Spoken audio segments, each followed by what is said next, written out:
전도라는 것은 그런 것 같아요. 물론 우리가 공부도 해야 되죠. 훈련도 받아야 돼요. 전도를 뭐 이렇게 해야 되고 저렇게 해야 되고.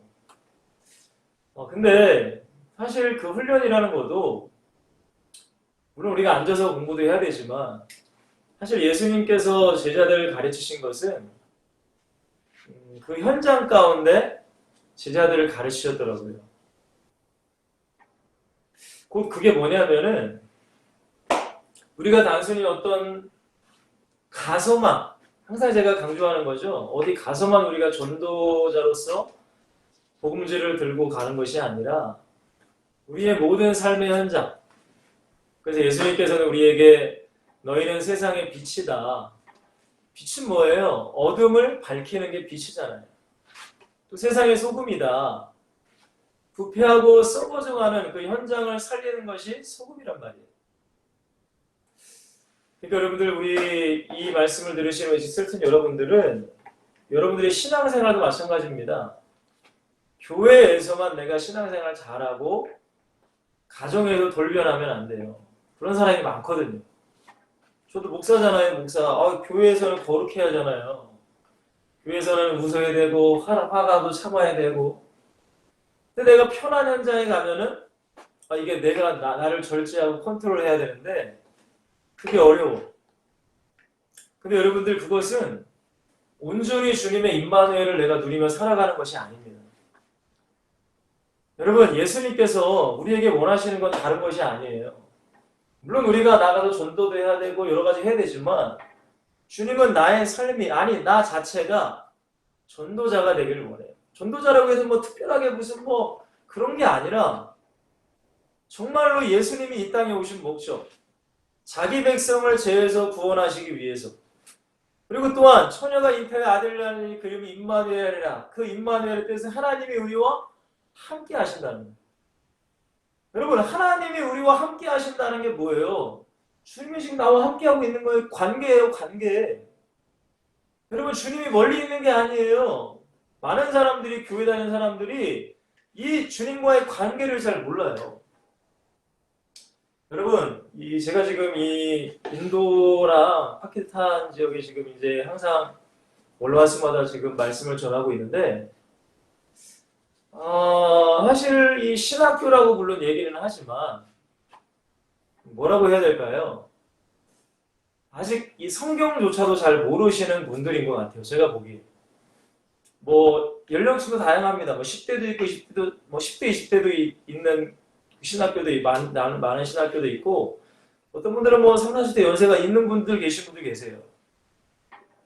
근데 제가 말씀을 증거하면은 이제 대략은 알거든요. 진짜 성경도 찾기도 쉽지도 않고 성경을 일독한 사람도 굉장히 적을 정도로 그런 분들이 지금 신학생으로 지금 앉아 계세요. 그리고 저는 그분들에게 말씀을 준 거예요. 근데 나도 모르게 이 참 어디부터 진짜 가르쳐야 되는가? 정말로 진짜 창세기, 출애굽기, 레위기 무슨 진짜 이렇게 여러 가지 이제 고민이 됐거든요. 왜냐면 말씀을 한두 줄 전하보니까 이제 그 사람들의 맞게 수준에 맞춰서 전해야 될 거 아니에요. 제가 이런저런 고민을 하고 기도하면서 이제 말씀을 준비하면서 그런 생각을 했어요. 여러분, 우리나라에 한 130년 전에 우리나라 선교사님들이 오셨잖아요. 제일 먼저 오신 분은 토마스 선교사님. 그 인천에서 제너럴 셔메론가 그 배를 타고 오셨는데, 제대로 한국 땅을 제대로 밟아보지도 못하고, 바로 붙잡혀서, 순교를 당하신 선교사님. 근데 순교당하실 때에 그 옆에 망난이라고 하나요? 그분에게 성경책을 줬다고 하죠. 유명한 일하잖아요. 근데 그분이 그 성경책을 종이니까 집에 벽지로 다 발랐대요. 근데 그것을 본 사람이 예수 그리스도를 믿었다. 이거 엄청난 기적 같은 사건이죠. 솔직히 옛날 진짜 이야기처럼. 그리고 언더우드 선교사님, 아펜젤러 선교사님이 부활절날에 우리 한국에 도착하셨다고 하시잖아요. 제가 그 선교사님들 한번 생각해 봤어요. 여러분 그 선교사님들이 이 한국에 왔을 때는 정말로 아무것도 없었어요. 진짜. 우리가 진짜 무슨 뭐 이 아프리카나 브라질의 이 원주민들에게 들어가는 것처럼 아무것도 없다는 거예요. 언어가 뭐가 통했겠어요. 여러분 우리가 창끝이라는 영화 있잖아요. 엔드 오브 스피어인가? 거기에 보면은 유명한 선교사님 갑자기 생각이 안 나네. 혹시 선교사님 기억나신 분 있나요? 여러분 중에?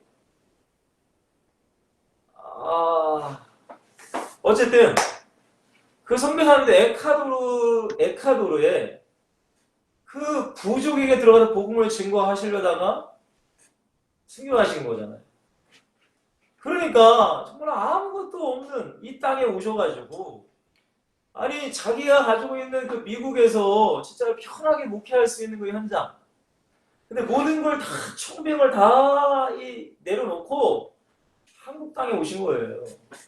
여러분 그 당시에 한국에 여러분들 우리 옛날 사진 보잖아요. 옛날 사진. 야, 이 뭐 그러니까 한국 사람은 뭐 그렇다고 해서 그 사람 반깁니까? 뭐 서양 귀신이라고 했잖아요. 예수님을 서양 귀신이라고. 얼마나 박해를 받고 핍박을 받고 저기 절두산 뭐 순교 묘지에 보면 많은 기독교인들이 순교도 하고. 여러분 근데 어떻게 해서 그분들은 자기의 생명을 걸고 전도를 했을까? 선교를 했을까? 여러분 우리는 깊이 묵상을 해봐야 돼요. 우리가 예수 그리스도를 믿는다는 게 뭔가? 여러분 예수 믿으면 교회 다니고 그냥 일주일에 한 번 정도 교회 그냥 출석하고 뭐 헌금 내라니까 헌금 조금 하고 11조는 또 아까워서 또 못 내고 그죠? 11조는 아까워서 못 내. 그 10분의 1 그거 어떻게 내냐고 아까워서 못 내요. 그리고 주일에 한 번 교회 와요. 그리고 교리적으로 아이고 영접 기도했으면 너는 구원 받았어 이런 얘기만 듣고 나는 구원 받았으니까 여러분 그렇게 살아가는 사람들이 얼마나 많습니까? 근데 여러분 우리가 예수 그리스도를 믿는다는 것을 깊이 묵상하셔야 돼요. 그래서 저는 여러분들에게 간단히 예수 그리스도를 믿는 게 뭔가 그냥 한 단어로 말하면 저는 관계라고 생각해요. 관계예요, 관계. 여러분 믿음이라는 것도 관계잖아요, 관계. 여러분 믿는다는 게 무슨 뭐 말로서 할 수 있는 게 아니잖아요. 사람과의 관계예요. 그냥 일반적으로 사람끼리도. 근데 내가 이 사람을 믿어. 여러분 중에 여러분 주변 사람에게 여러분들에게 만약에 1,000만 원이 있어요. 1,000만 원을 맡겨도 걱정이 안 되는 사람. 그 사람이 몇 명 있나요? 여러분 몇 명 있어요? 이게 관계예요, 관계. 믿음의 관계. 여러분 아무나 1,000만 원 맡깁니까 내도? 아니 내가 피땀 흘려 번 돈을 아무나에게 1,000만 원 맡기냐고요. 여러분 아무나에게 무슨 뭐 1,000만 원 빌려줄 수 있어요? 관계가 제대로 되지 않으면 절대 이건 불가능한 거예요. 무슨 뭐 학교 친구라 할지라도 그렇잖아요. 여러분 사람끼리도 이렇게 관계, 믿음의 관계라는 건 이런데 여러분 예수님을 믿는다고 해요 우리는. 근데 예수님과의 관계는 어떨까요? 제가 말씀드렸잖아요. 영접기도 딱 하고 그렇다고 제가 영접기도를 무시하는 게 아니에요. 영접기도 너무나 중요합니다. 그 영접기도의 축복이 너무나 커요. 그러나 그 영접기도 속에 정말로 예수 그리스도 영접하는 사람도 있지만 그렇지 않은 사람도 여러분들 너무 많아요. 이걸 분명히 아셔야 돼요. 그러니까 그렇게 하고 주일에 한번 달랑 오고 뭐 하나님 헌금 드리라니까 하나님 보고 드리는 것도 아니야. 사람 보고 드리는 거잖아요. 사람 보고. 주보에 내 이름 올라가나 안 올라가나. 내 이름 안 올라가면 난리가 나요. 왜 내 이름이 주보에 안 올라가냐고. 여러분 잊지 마세요. 내가 예수 그리스도를 믿는다는 것은 주님과의 관계란 말이에요. 관계. 아니 믿음이 무슨 뭐 1,000만 원을 그냥 말 한마디에 뚝딱하고 어떤 사람을 빌려줍니까? 그 말도 안 되는 거예요. 그러면 여러분들 저와 여러분들이 누구와의 관계를 말하는 거예요? 예수님과의 관계가 예수님을 믿는 척도예요. 여러분 제가 말씀드렸잖아요. 왜 그 130년 전에 그 선교사님이 자신에게 있는 미래, 정말로 진짜 창창한 미래를 다 내려놓고 정말 소망 없는 가난하고 이 우상 문화에 쩌든 정말 질병과 수많은 죄악들이 가득한 이 한국 땅에 와서 평생을 내 마누라 다 죽고 내 자식 다 죽어도 평생을 이 대한민국이라는 곳에서 왜 그렇게 전도하고 선교했을까? 여러분 이게 어떤 말로 얘기할 수 있어요, 여러분? 여러분 어떤 말로 이분들의 삶을 우리가 감히 얘기할 수 있냐고요? 답은 다른 게 없어요. 그분들은 예수님과의 관계가 여러분 우리라고 하면 좀 그렇지만 여러분 다른 거예요. 여러분 자신의 모든 생명도 걸 만큼 예수님과의 관계가 소중한 거예요. 근데 여러분들 예수님과의 관계가 가장 중요한 게 뭐예요? 사랑. 우리가 고린도서 13장에 보면 믿음, 소망, 사랑 뭐 이런 말씀이 있잖아요. 믿음.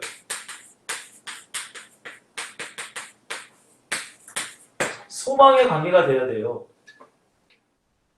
여러분 정말로 여러분들이 가까운 사람들을 보세요.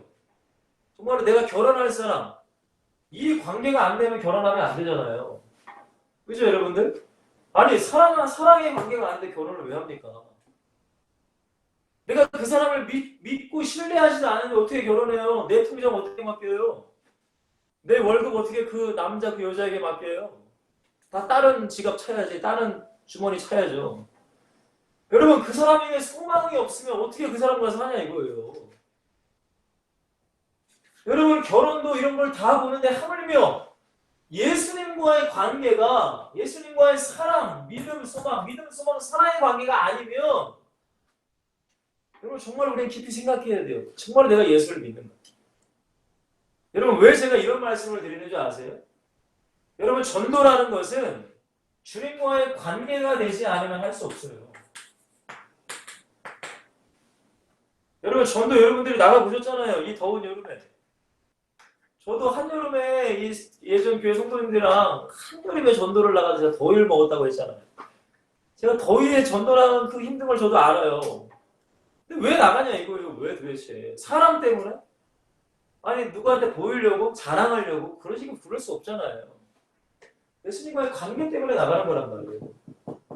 근데 성경에서는 우리가 예수 믿고 구원받은 것은 결국에는 예수님의 말씀이 뭐예요? 하늘과 땅의 모든 권세를 내게 주셨어요. 예수님께 주셨어요. 그러므로 너희는 가서 모든 민족으로 모든 족속으로 제자를 삼아 아버지와 아들과 성령의 이름으로 세례를 주고 내가 너에게 분부한 모든 걸 가르쳐 지키게 하라. 볼지어다 내가 세상 끝날까지 너희와 항상 함께 있을 거예요. 여러분 예수 믿으면은 전도하는 건 당연한 거예요. 예수님과의 관계가 되면. 근데 예수님과 관계가 되지 않으면 사실 전도는 관심 없어요. 여러분 교회 다녀도 예수님 복 주세요, 복 주세요, 복 주세요. 근데 그 복은 영적인 복이 아니라 육신적인 복이에요. 직장 잘 되고 대학 잘 나고 돈 많이 벌고 내 자녀 잘 되고 예수님이랑은 상관없는 나를 위한 거.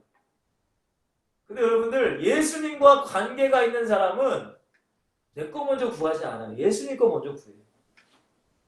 여러분 정말로 내가 사랑하는 남녀가 있다. 여러분 정말로 사랑이라는 건 여러분들 나를 희생하는 거예요. 나를 포기하는 거예요. 그게 사랑이에요. 여러분 왜 인간 사랑 중에서 부모님의 사랑을 제일 높일까요? 부모님은 자녀를 위해 희생해요. 아무 대가 안 바래요. 동물들도 그러잖아요. 여러분 사랑이라는 것은 내가 뭔가 그 사랑을 통해 얻고자 해서 사랑하는 게 아니에요. 희생하는 거예요. 나를 포기하는 거예요. 서로 남녀가 사랑한다?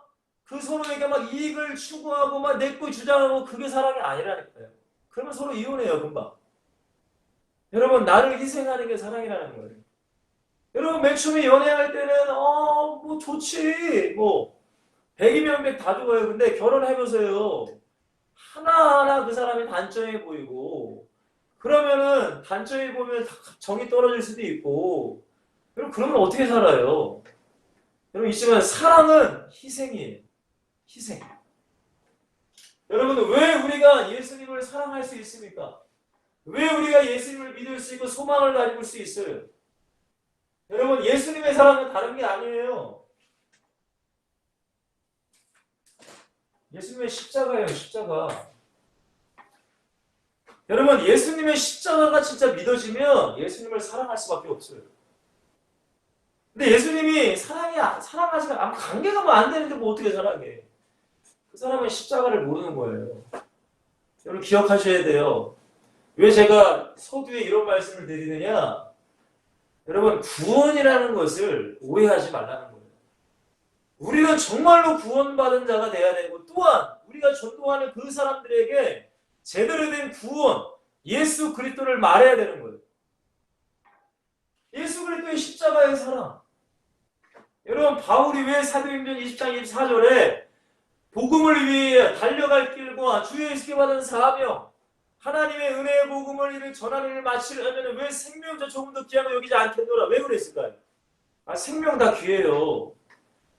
바울은 이 십자가의 사랑을 알았어요. 갈라디아서 2장 1절. 내가 그리스도와 함께 십자가에 못 박혔나니. 예수님이 십자가에 못 박혀 죽으셨어. 내가 믿는 그 순간에 나도 그 십자가에서 내 죄로 밟아 같이 죽어버린 거예요. 그 그리스도의 사랑. 여러분, 뭘 믿습니까? 뭘 믿어요? 예수님의 십자가에 죽으시고 지금 나와 함께하고 있다는 걸 믿는 거예요.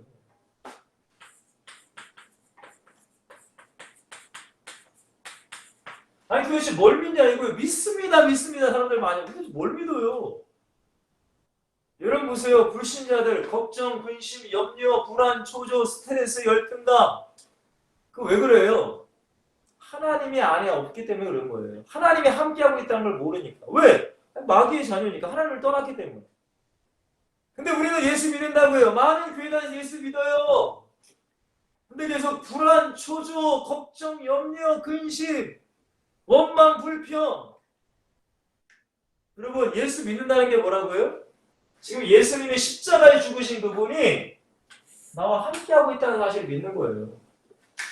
여러분, 예수님이 함께하고 있다면 우리의 모든 생사화복은 주님께 달려있는 거예요.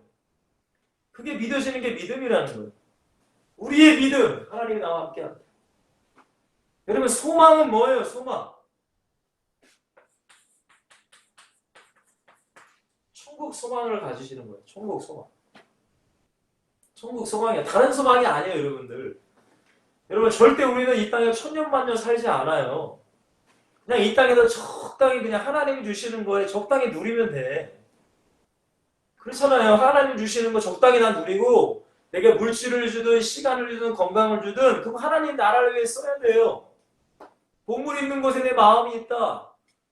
예수님을 사랑하고 예수님과 관계가 있으면 예수님을 위해 살아야 된다는 거예요. 우린 영원한 천국이 우리의 소망이란 말이에요. 여러분, 그래도 절기가 뭡니까? 6월절. 구약의 절기잖아요. 구약의 절기. 여러분, 임마누엘이 뭐예요? 오순절. 성령이 내린 사건. 여러분, 천국이 뭐예요? 장막절. 영원한 장막, 천국. 하나님의 나라. 우리는 지금 이거를 부활절, 성령 강림절, 추수감사절로 지내잖아요. 여러분, 이 모든 게 예수님과의 관계를 말하는 거예요. 관계. 여러분, 어떤 절기라고 해서 무슨 종교적인 행위로 내가 헌금을 좀 더 드리면 되겠지. 야, 이번 주는 부활절이니까 헌금을 좀 챙기고 뭐 특별한 행사하고 그러면 돼. 여러분, 예수님은 그걸 받는 게 아니란 말이에요. 절대적으로. 예수님은 예수님의 사랑, 부활절, 예수님이 널 위해 죽으시고 부활했잖아.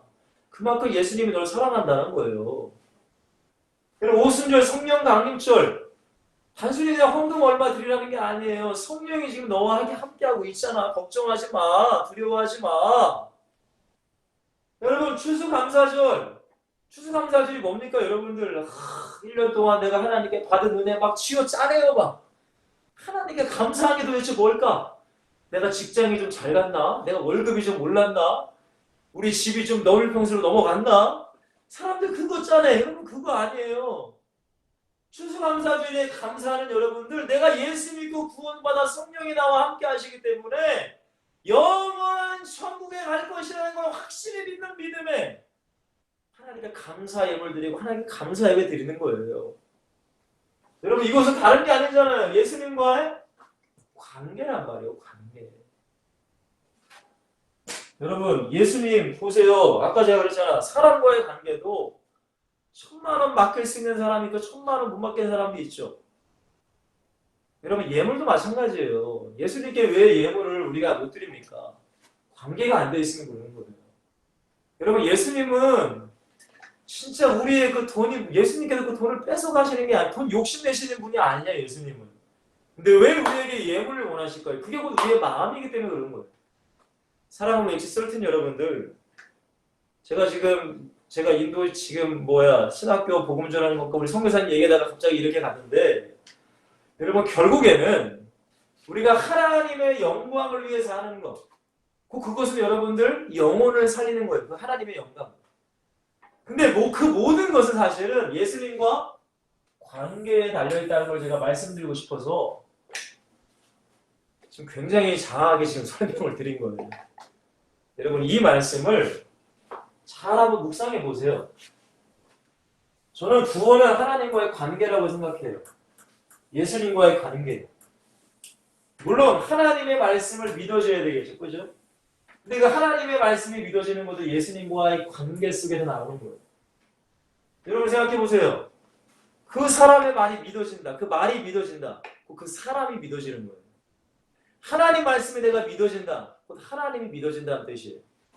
근데 하나님 말씀이 안 믿어져. 그러면 하나님이 안 믿어진다는 뜻이거든요. 곧 관계가 가깝지 않다는 거거든요. 사랑하는 엑시 썰튼 여러분들, 정말 이 마지막 때에 복음이 희미해지는 이 때에 우리는 정말로 성경으로 깨어 있으셔야 돼요. 주님과 가까워야 돼요. 깨어 있는다는 게 뭐예요? 주님과 가까워야 된다는 거예요. 떨어지면 안 돼요. 여러분 떨어지면은 바로 마귀는 틈을 타요. 여러분 마귀로 틈을 타지 말게 하라. 모든 악은 모든 모양이라도 취하지 말라. 바울이 얘기하는 거예요. 주님이 말씀하시는 거란 말이에요. 자, 오늘 오직 하나님의 영광을 위해 사는 전도자. 오늘 본문 말씀은 누가복음 15장 7절. 사실 여러분들 누가복음 15장 1절부터 사실 다 봐야 되는데 시간이 없기 때문에 7절 한 절만 읽는데 여러분들은 다 한번 읽으시고 부탁드릴게요. 7절 말씀 제가 한번 읽어드릴게요. 내가 너에게 이르노니 이와 같이 죄인 한 사람이 회개하면 하늘에서는 회개할 것 없는 의인 99으로 말미암아 기뻐하는 것보다 더하리라. 아멘. 고린도전서 13장 30절 잘 아시죠? 그런즉 너희는 먹든지 마시든지 무엇을 하든지 하나님의 영광을 위하여 하라. 라는 말씀이에요. 자, 우리 이제 강의안을 여러분들이 좀 보시면 이제 강의안을 보시고 이제 말씀 나누도록 할게요. 누가복음 15장을 보시면 예수님의 세 가지 비유를 말씀하세요.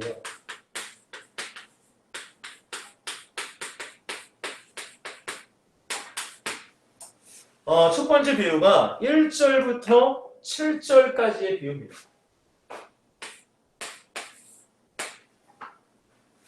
이 비유가 여러분들 뭐예요?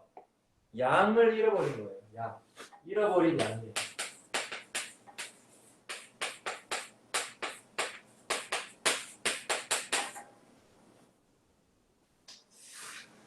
(1절) 15장 1절에 보시면 세리와 죄인들이 예수님이 말씀하시는 그 현장에 있었나 봅니다. 세리와 죄인, 그 당시에 유대인들이 가장 무시하는 사람들. 그러니까 바리새인과 서기관들이 수군거려 이르되 이 사람이 죄인을 영접하고 음식을 같이 먹는다 했어요. 무시하는 거죠. 그죠? 바리새인과 유대인들 자기들은 하나님을 잘 듣고 잘 지키니까 예수님이 제일 싫어하는 거예요. 교만이 제일 싫은 거예요, 예수님. 근데 예수님께서 비유로 말씀하시는 거예요. 세 가지 비유를 누가복음 15장에 잘 말씀하시는 거예요. 첫 번째 비유는 양을 잃어버린 내용이에요. 4절에 보시면 어떤 사람이 양 100마리가 있어요. 그 중에 한 마리를 잃어버린 거예요. 근데 99마리를 들에 두고 잃어버리지 않은 9명을 일단 두고 그 잃어버린 양을 찾으러 가는 거예요. 이게 목자입니다. 오늘 아까 전에 우리 사무엘 형제가 목자의 그 찬양을 했는데 목자라는 건 그런 거예요. 그리고 나서 찾아다니다가 결국은 찾아요. 그러니까 찾아낸 즉 즐거워 어깨에 맸어요. 여러분 그 양 찾으려고 얼마나 고생했겠어요. 그렇죠 여러분들. 이 양이 막 이상한 데 막 들에도 가고 막 산에도 가고 언덕도 가고 얼마나 고생했겠냐고요. 그러면 씩씩거리시면서 이놈이 양이 잡히기만 해봐 아주 그냥 다시는 도망가지 못하게 여러분 보통 사람은 그러지 않겠어요? 근데 양을 찾았다는 것만으로 찾아낸 즉 즐거워했다라고 합니다. 근데 즐거움으로 끝난 게 아니에요. 6절에 보시면 집에 와서 그 벗과 이웃을 불렀대요. 친구들과 이웃을 불러 나와 함께 즐기자. 왜 즐겨요? 나의 잃은 양을 찾아내었노라 라고 말해요. 기가 막힌 얘기입니다. 여러분 그때 그러고 나 예수님께서 뭐라고 하세요? 내가 너에게 이르노니 이와 같이 누구예요? 죄인 한 사람이 회개하면이라고 말해요. 하늘에서는 회개할 것 없는 의인 99 예수 믿는 사람들 그 사람으로 기뻐하는 것보다 그 사람들보다 하나님 기뻐하죠. 그러나 그 사람들보다 더하리라 라고 말씀하세요. 여러분 누가요? 죄인 한 명이 회개하는 것. 여러분 회개 진짜 중요해요. 여러분 예수 믿는다고 하면서 회개라는 것을 모르는 사람이 너무 많아요. 여러분 보세요. 죄를 알아야 예수 그리스도를 내가 믿게 되는 거예요. 그냥 예수 그리스도 막 믿을 수가 없어요. 여러분들. 내가 죄인임을 알아야 될 거 아니에요. 난 죄인이야. 여러분 죄인이 뭐예요? 죄가 돈으로 해결됩니까? 무슨 돌을 닦는다고 해결됩니까? 선을 행한다고 해결됩니까? 내가 죄인임을 발견하면. 나를 구원할 구원자가 필요한 거예요. 근데 그 구원자가 누구냐 이거죠. 석가모니? 자기도 죄 때문에 죽었는데 뭘. 마호메트? 자기도 죄 때문에 죽었잖아요. 이 세상에 성령으로 잉태하시고 인간을 위해 죽으시고 부활하신 분은 예수 그리스도밖에 없다는 거예요. 그 예수 그리스도가 발견이 돼야 이분이 진짜로 나의 구원자구나. 믿음으로 고백이 나오는 거예요. 여러분 죄인이 회개해야 되는 거예요. 회개. 여러분 주님 앞에 있으면 우리는 내 죄가 발견이 돼야 돼요. 하나님의 말씀을 듣는 내 죄가 발견이 돼야 되고 하나님의 목사님의 설교를 듣는 내 죄가 발견이 되는 회개가 나와야 돼요. 어찌 알고 회개가 터져 나와야 되는 거예요. 그 사람이 하나님과 함께하는 사람이에요. 절대 교만하지 않습니다. 하나님의 사람은. 여러분 첫 번째 비유는 잃어버린 양의 비유라고 말씀드렸어요. 여러분 두 번째 비유는 뭡니까? 드라크마라는 그 당시에 동전이겠죠. 몇 절부터 몇 절이에요? 8절부터 우리 10절까지입니다. 드라크마 비유입니다. 그냥 동전이라고 생각하시면 돼요. 동전. 자 보세요. 8절에 보시면 어떤 여자가 10드라크마가 있어요. 10드라크마. 근데 하나를 잃어버리면 어떻게 했는데요? 등불을 켜고 집을 쓸며 찾아내기까지 부지런히 찾지 아니하겠느냐. 한 드라크마 때문에. 그리고 또 찾아낸 즉 벗과 이웃을 불러 모으고 말하되 나와 함께 즐기다 이런 드라크마를 찾아내었노라. 그리고 동일하게 7절과 동일하게 예수님께서 말씀하십니다. 죄인 한 사람이 회개하면 하나님의 사자들 앞에 기쁨이 된다.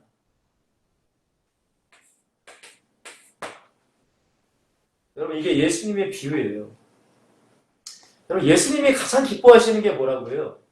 한 사람, 죄인이 회개하는 걸 기뻐하신다. 제가 서두에 예수님과의 관계에 대해서 말씀드렸죠.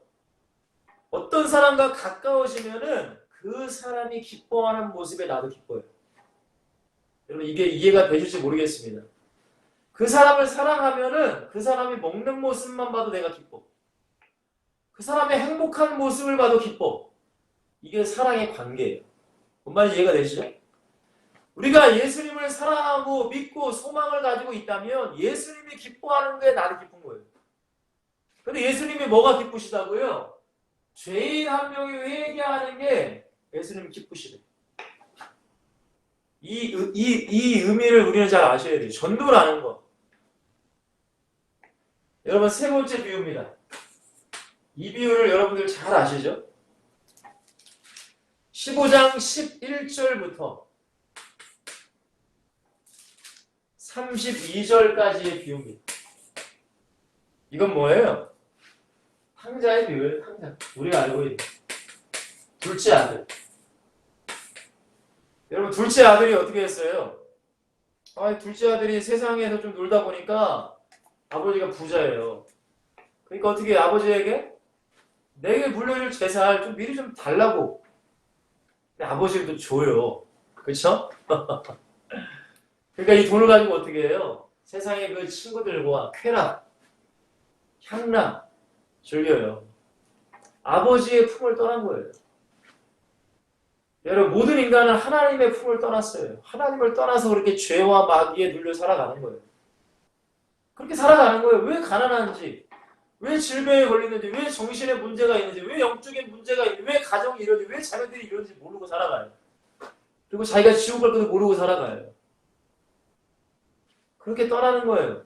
이 아들도 아버지 품을 떠나면 좋을 줄 알아.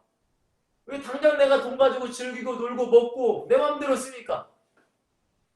여러분, 물고기가 물을 떠나면 죽어요. 이걸 기억하셔야 돼요, 여러분들. 여러분, 사도 바울이 사도행전 20장 22절에 나는 성령에 매여 간다라는 말이에요. 성령에 매였다. 성령이 나를 꼭 붙잡았다. 여러분, 이게 축복이에요.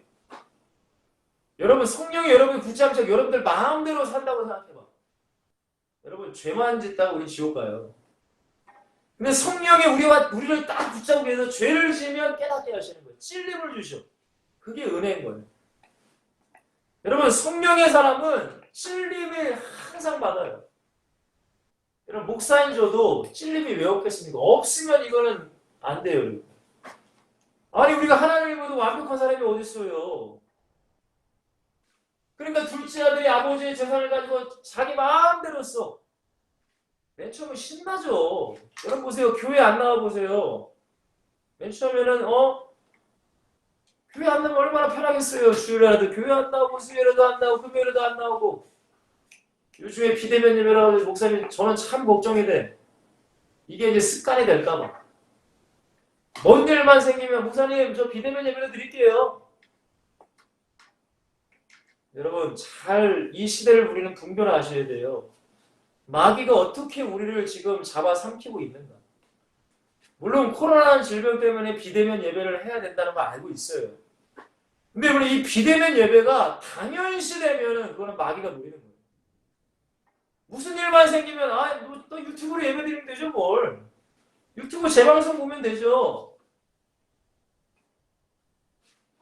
여러분, 속지 마시라는 거예요. 절대. 마귀에게 속으시면 안 돼요.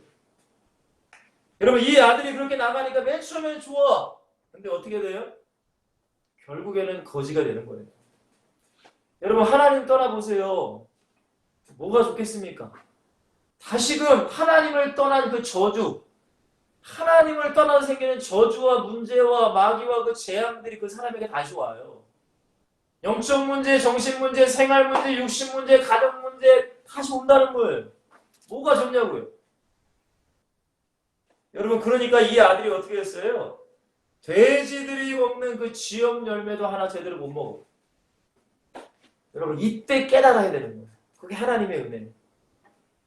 이때 뭘 깨닫습니까? 우리 17절에 이렇게 말씀하시 이에 스스로 그렇게 이르되 내 아버지에게는 양식이 풍족한 품꾼이 얼마나 많은가. 나는 여기도 줄여 죽는구나. 내가 그래도 예배했을 때 얼마나 내 심령이 기뻤어. 내가 수련했을 때 얼마나 하나님께 은혜 받았어.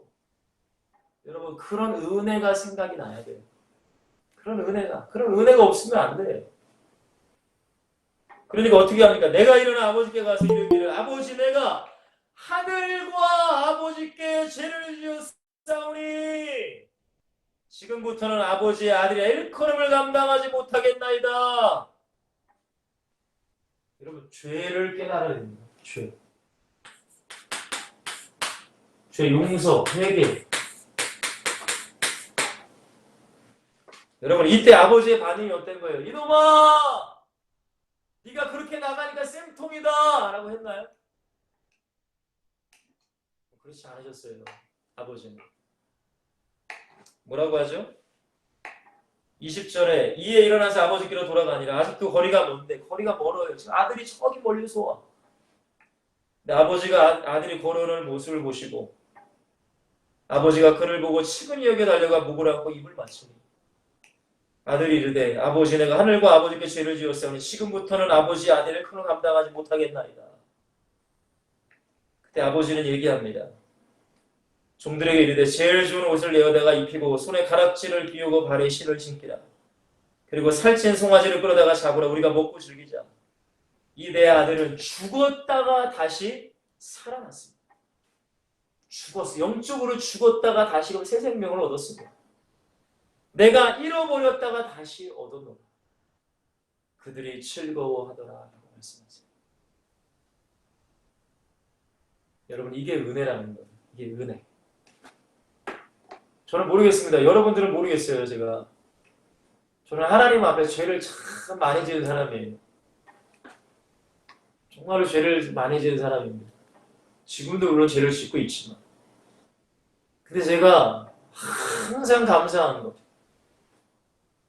여러분, 하나님은 저의 죄를 묻지 않으시고 내가 하나님께 회개할 때마다 여러분, 죄를 하도 져면 염치가 없어요.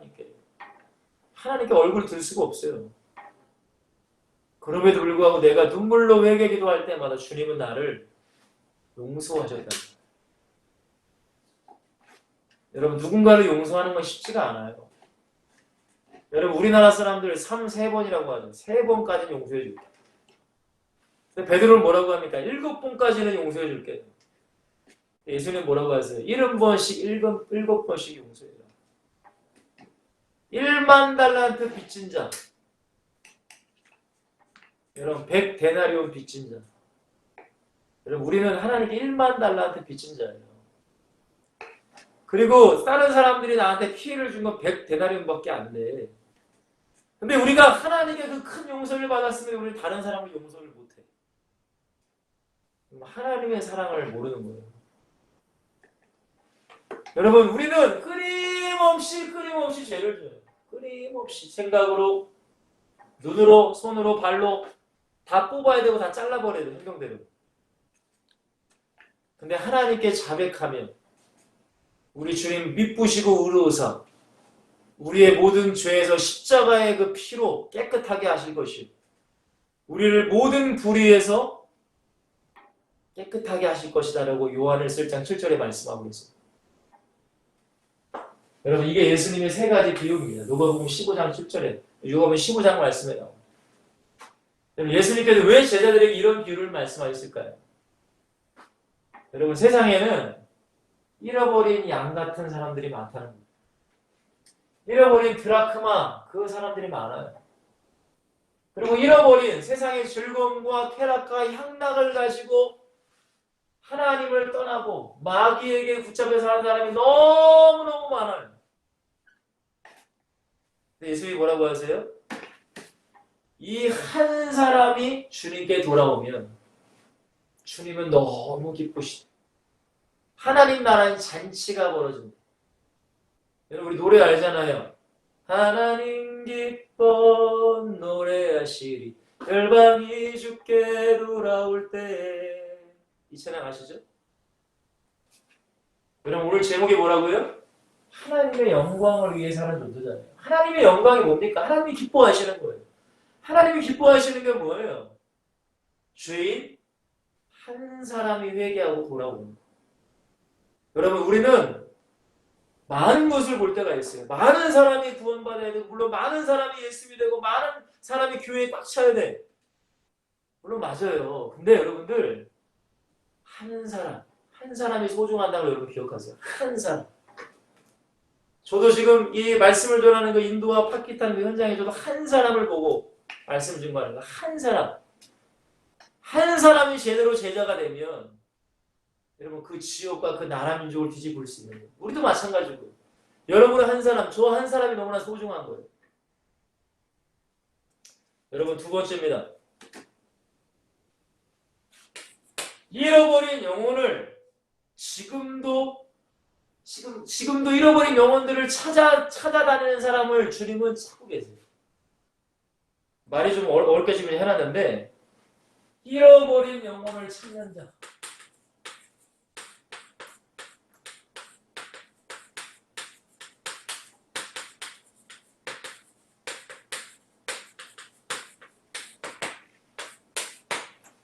여러분 성경을 자세히 보시면 이 세 가지의 비유는 다 잃어버린 자를 찾는 자들이에요.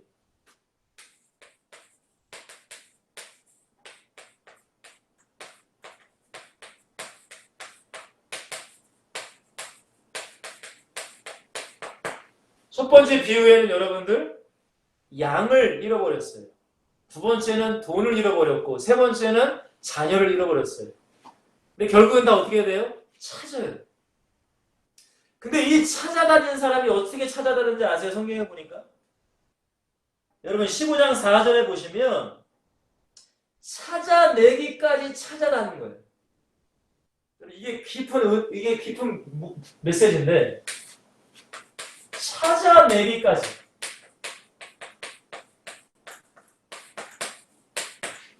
여러분 이게 뭔 얘기예요? 포기하지 않는 거예요. 그 영혼을 위해 내가 포기하지 않는 거예요. 이게 우리의 마음에 있어야 돼요. 왜? 예수님이 포기하지 않는다. 저는 이것을 하나님께 혼나도 저는 깨달았어요. 제가 맨 처음에 교사했을 때가 있었어요. 교사.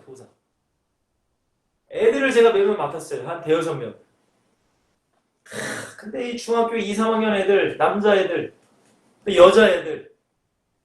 아이고야. 정말 말 안 듣죠.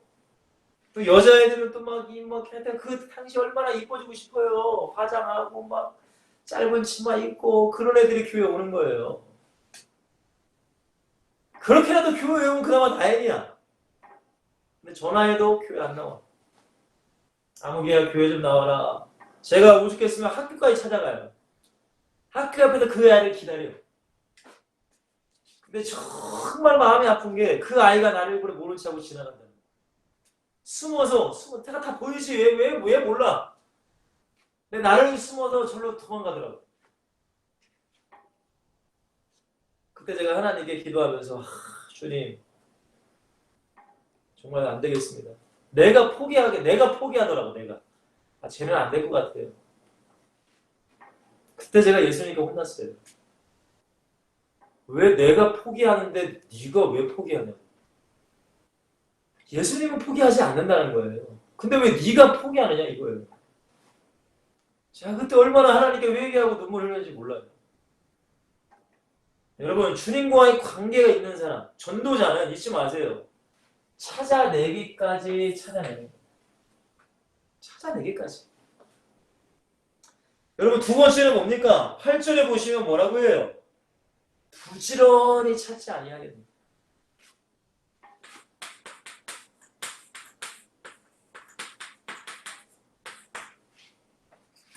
부지런히가 뭐예요? 부지런히. 그냥 뭐 한 달에 한 번 찾는 게 아니라 부지런히.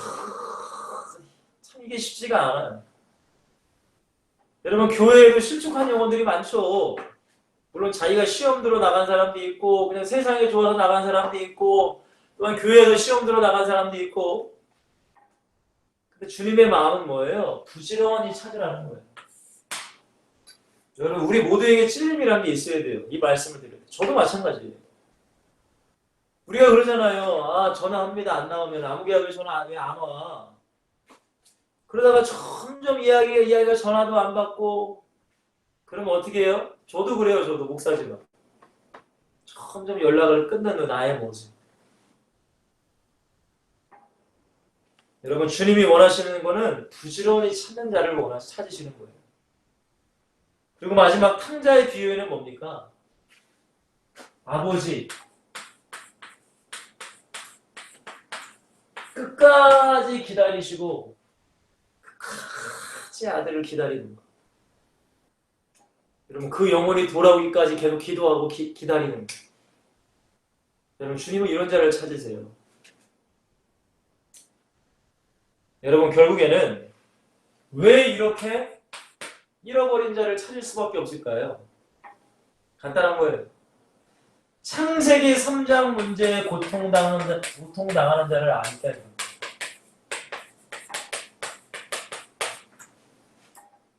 여러분 창세기 3장 문제의 고통을 여러분들 아시나요?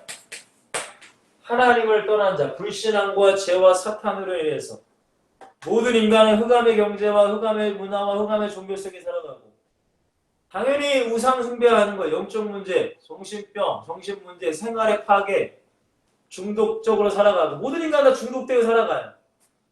여러분 모든 인간은 다 중독된 게 다 있어요.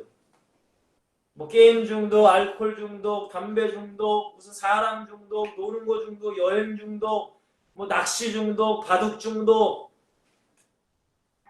사람들 카페에서 만나서 얘기하는 중독, 다 중독에 걸려 살아가는 거예요. 그게 생활에 파괴된 거예요. 여러분 육신의 질병 다 오는 거예요. 가정의 문제, 그리고 지옥 가는 거. 이거를 내가 알기 때문에. 이 사람 이대로 살다가는 지옥 가는데 아는 거예요. 이 사람 이대로 살면 지옥 가는데 뻔히 보이는 거잖아요. 우리도 다 보이잖아요. 여러분 교회 몇 달 안 나와요. 몇 년 안 나와요. 이 사람 영혼 완전히 마귀에게 털리는구나. 다 보여요. 이걸 내가 볼 줄 알아야 되는 거예요. 그러니까 찾는 거예요. 그러니까 기도하는 거예요. 그러니까 그 영혼을 위해 불쌍하니까 계속 기도하는 거예요. 그 사람이 알아주든 말든 내 전화를 뭐 받든 안 받든 난 기도하는 거예요. 여러분 이 창세기 문제에서 고통에서 건져낼 분은 누구예요?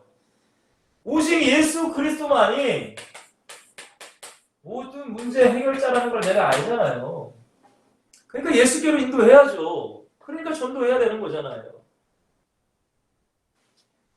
여러분 네 번째 중요합니다. 나도 이 사람들처럼 그럴 때가 있었다라는 거예요. 나도 모르겠습니다. 여러분들은 뭐 태어날 때부터 지금까지 예수님을 신실하게 잘 믿었는지 모르겠어요. 근데 저는 아니에요. 물론 그렇게 모나지 않게 부모님 말씀 잘 듣고 교회에서도 칭찬받고 인정받게 살았지만 제 나름대로 제 인생을 생각해보면 하나님 앞에 불순하게 너무 많아. 하나님의 마음을 아프게 너무 많단 말이에요. 근데 여러분들 그래도 이런 나를 예수님은 찾아와 주셨잖아요. 이런 나를 나의 목자는 나를 위해 기도해 줬잖아요. 이런 나를 누군가는 우리 교회에 누군가는 나를 위해 기도해 줬잖아요. 여러분 잊지 마세요. 나의 영혼도 누군가가 찾아와 줬어요. 예수님이 찾아와 줬단 말이에요.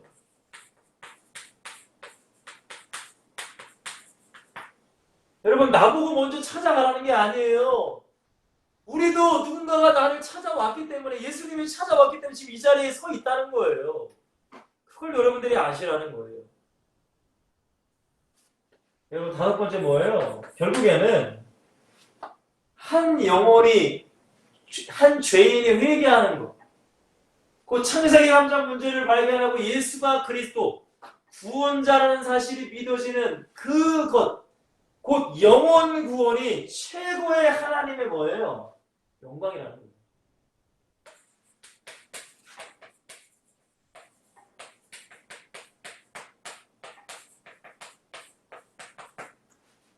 여러분 이것을 여러분들이 기억하셔야 돼요. 우리 엑시설텐 전도자들. 여러분 오늘 말씀을 깊이 묵상해 보세요. 정말로. 여러분 이 말씀은 하나님과 관계가 되어 있지 않으면 사실 이 말씀 나랑 상관이 없습니다. 자 이제 결론 내립시다. 여기 할게요. 영혼 구원의 삶은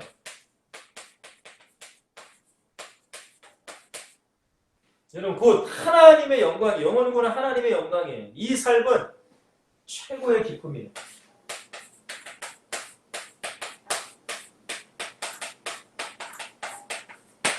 누구의 기쁨이에요?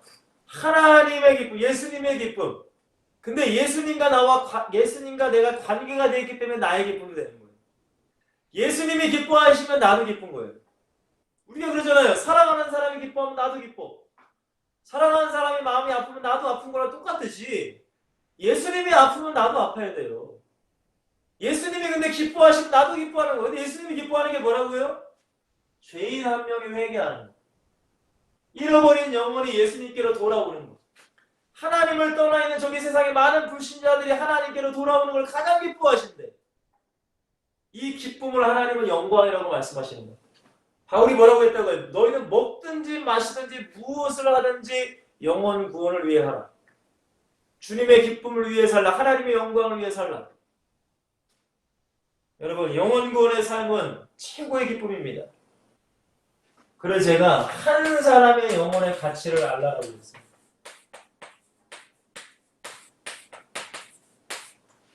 한 영혼의 가치 너무 중요해요, 여러분. 별거 아닌 사람, 우리 서울역 전도해 보시는 막 그런 분들이 있잖아요.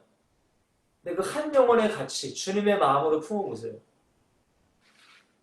여러분, 주님의 최고의 기쁨이라는 거예요. 그 한 영혼이 돌아오고. 잊지 마시오, 여러분. 여러분, 더 나아가 나의 현장에서 잃어버린 영혼을 한번 생각해 보세요.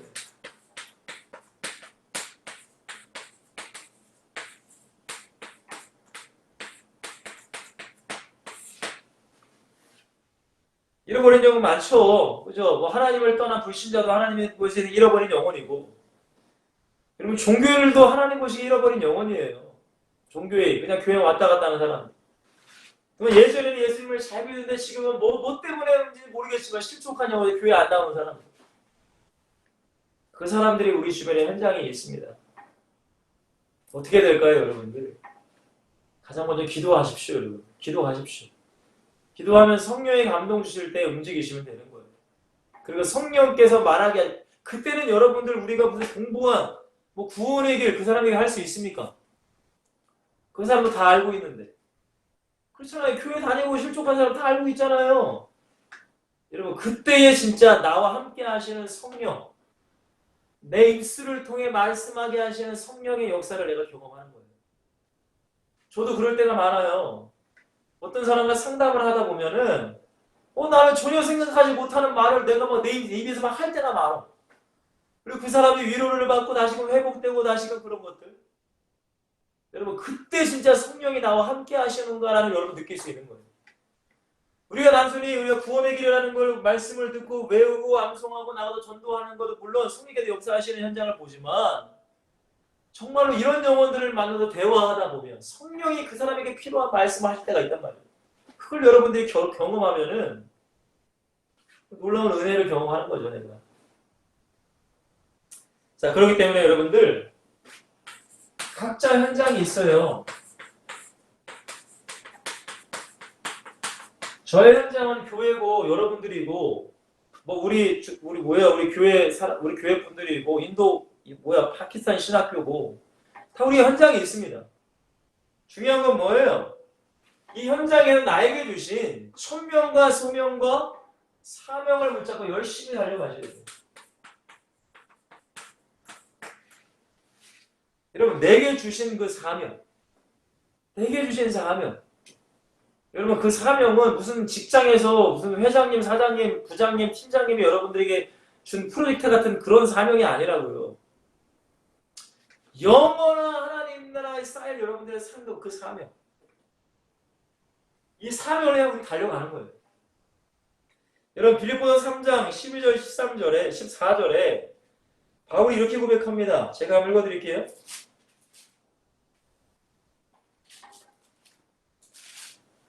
3장 14절, 12절, 14절에 다시는 말씀이에요. 내가 이미 얻었담도 아니요 온전히 이루었담도 아니라 오직 내가 그리스도 예수께 잡힌 바 된 것을 잡으려고 달려가느라. 형제들아, 나는 아직 내가 잡은 줄로 여기지 아니하고 오직 한 일, 즉 뒤에 있는 것을 잊어버리고 앞에 있는 것을 잡으려고 표대를 향하여 그리스도 예수 안에서 하나님이 위해서 부르신 부름의 상을 위하여 달려간다. 우리의 삶의 현장에서 우리의 사명을 감당하시고 달려가셔야 돼요. 여러분, 마지막이에요. 여러분들이 이런 그릇이 되면 이제는 나를 넘어 세계의 영혼을 품는 세계의 영혼. 영혼을 품는 여러분들이 그릇에 큰 그릇의 사람으로 여러분들이 성장해 나가시기를 예수 그리스도의 아들이 축원드리겠습니다. 그러면 주님은 여러분들에게 모든 걸 맡기실 거예요. 영역, 영적인 힘이에요. 지력, 지혜죠. 하나님의 지혜. 여러분 다니엘에게는 그 바벨론의 사람들과 10배의 지혜를 줬다고 하거든요. 10배의 지혜 상식적으로 보통 사람들이 IQ가 100, 10배면 IQ가 1000이에요. 상상이 갑니까 여러분들? 상상이 가세요? 지력, 하나님의 지혜. 여러분들이 만약에 사업을 한다, 뭐 경제를 돈을 번다, 하나님의 지혜가 있어야 돼요. 그 다음에 뭐예요? 체력, 건강해야 돼요. 여러분들이 막 기도하면서 여러분 하나님 저희 건강을 주세요 하면서 맨날 야식 먹고 맨날 나쁜 음식 먹어. 여러분 그렇게 해서 건강한 게 아니에요. 항상 기억하셔야 돼요. 체력, 그 다음에 인력, 사람과의 만남의 주. 여러분 어떤 사람을 만나는 게 너무나 중요해요. 여러분들 특별히 결혼 너무너무 중요해요. 결혼 그게 인력이에요. 만남의 축복. 내가 직장생활 만남의 축복, 교회에서도 만남의 축복, 모든 거 다 만남의 축복이에요. 저와 여러분들 만남의 축복을 누리고 있는 거예요. 마지막으로 경제력. 돈이죠, 돈. 여러분 돈은 하나님이 아무나에게 안 맡겨요. 왜? 돈 가지고 타락할 사람에게 안 맡겨요. 돈보다 하나님을 사랑하는 사람을 하나님께 맡겨요. 하나님께서 그 사람에게 돈을 맡겨요. 여러분 말씀 정리하겠습니다. 오늘 제목은 하나님의 영광을 위해 사는 전도자예요. 하나님의 영광이 뭘까요? 하나님의 기쁨이죠. 누가 보면 15장에 보니까 예수님께서 세 가지의 비유를 통해서 이렇게 해야 하나님이 기뻐하시는구나. 양을 찾으셨고 드라크마를 찾았고 탕자가 돌아오니까 하나님이 기뻐하셨대요. 결국에는 지금도 그 잃어버린 자를 찾는 자를 주님은 찾고 계시고 기뻐하신다는 거예요. 근데 우리가 어떻게 해야 잃어버린 자를 찾을 수 있어요? 창세기 3장 문제의 고통을 우리가 알아야 돼요. 정말 얼마나 고통, 저주. 그리고 오직 예수 그리스도만이 이 문제를 해결할 수 있다는 거. 여러분 내가 먼저 그 사람들을 찾아가는 것이 아니라 먼저 주님이 찾아오셨고 누군가가 먼저 나를 찾아왔다. 그렇기 때문에 내가 지금 이 자리에 서 있다. 여러분 영혼 구원은 최고의 하나님이 기뻐하시는 거예요. 여러분 그렇기 때문에 한 사람의 가치를 아셔야 되고 나의 현장에 잃어버린 영혼 그리고 각자 현장에서 내 사명 감당하고 여러분들이 기도 제목이 되세요. 전 세계의 영혼을 품을 수 있는 큰 목회자가 나올 수도 있고 큰 경제인 사업가가 나올 수 있고 우리 역시 썰텐 여러분 중에 나올 수 있기를 우리 주 예수 그리스도의 이름으로 간절히 축원드리겠습니다. 기도합니다. 사랑과 은혜가 많으신 주님, 이 땅에 많은 사람들이 있습니다. 그러나 하나님을 떠나 오직 마귀가 원하는 대로 살다가 영원한 지옥 갈 수밖에 없는 사람들 너무나 많습니다. 그런데 주님, 우리가 무엇이 간데 하나님 우리를 찾아오셔서 우리를 구원하시고 예수 그리스도의 그 십자가의 피로 우리의 죄를 사해 주시니 어찌 이로 이 은혜를 감당할 수 있겠습니까? 하나님, 주님이 먼저 찾아오셨기 때문에 우리가 이 은혜를 누리듯이 이제는 우리가 찾아갈 때입니다. 예수님을 살아가고 예수님을 믿고 예수님께 소망이 있기 때문에 우리는 전도하며 우리의 모든 삶의 현장 가운데 예수를 증거하기를 원합니다. 성령의 우리 입술을 주장하여 주시고 우리의 생각과 마음을 주장하시며 정말 우리 모든 엑시설텐 모든 회원들에게 이 그리스도의 은혜가 충만히 임할 수 있도록 정말 잃어버린 자를 찾는 이 축복을 우리 모두가 누릴 수 있도록 주님 역사하여 주시옵소서. 하나님 반드시 이 말씀 가운데 우리 모두가 찔리는 은혜가 있게 하시고 찔려서 눌리는 것이 아니라 우리가 회개하고 순종함으로 자유함과 해방을 누릴 수 있는 우리 모든 엑시설텐 공동체가 될 수 있도록 축복하여 주시옵소서. 오 주님 감사합니다. 다음 주도 건강한 모습으로 만날 때까지 함께하여 주시고 저들이 현장 가운데 악한 마귀 뜻하지 못하도록 오직 성령께서 지켜주시고 보호하여 주시고 저들의 기도 가운데 함께하여 주시옵소서. 모든 영광 하나님께 올려드리며 예수 그리스도의 이름으로 간절히 기도하옵나이다. 아멘.